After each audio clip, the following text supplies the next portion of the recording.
দর্শক স্ক্রিনে যে ভিডিওটা দেখতেছেন উনি একজন 1971 সালের মুক্তিযোদ্ধা। আগে উনার মুখ থেকে কিছু কথা শুনে। ৭১ মহান স্বাধীনতা যুদ্ধে ৯ মাস রক্তক্ষয়ী যুদ্ধে না খেয়ে না দে পেটে সমুদ্রের পাথরে বেঁধে সেদিন যুদ্ধ করেছিলাম।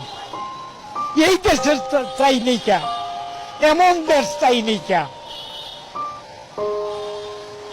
আমরা চেয়েছিলাম একটা সুন্দর বাংলাদেশ, সবাই থাকবে, সবাই খাবে, হিন্দু বৌদ্ধ খ্রিস্টান কামার কুমার তাঁতি জেলে। আজকে উনার এত কষ্ট কেন? উনারা 1971 সালে এত কষ্ট করে কেন দেশ স্বাধীন করলেন? এই স্বৈরাচার হাসিনা দেশটাকে নাস্তিকে পরিণতি করার জন্য। ক্ষমতা যে চিরদিন থাকে না, এটা হাসিনা কুলাঙ্গারের বাচ্চার মনে ছিল না। ডাকাত যেগুলো এগুলার মনে ছিল না। আজকে তারা ফেরাউন থেকে নাস্তিক থেকে মুক্তি পেয়ে তারা এখন ক্যামেরার সামনে আসে মুখ খুলতেছে।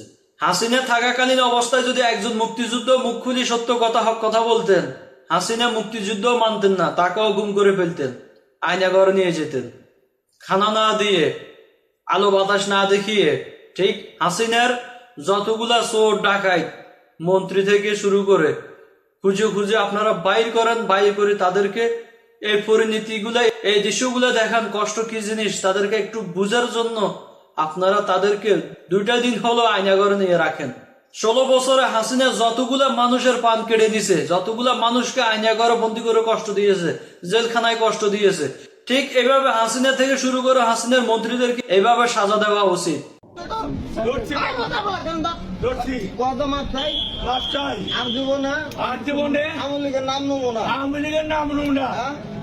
আর রাজনীতি করবো না, আওয়ামী লীগের নাম নেব না।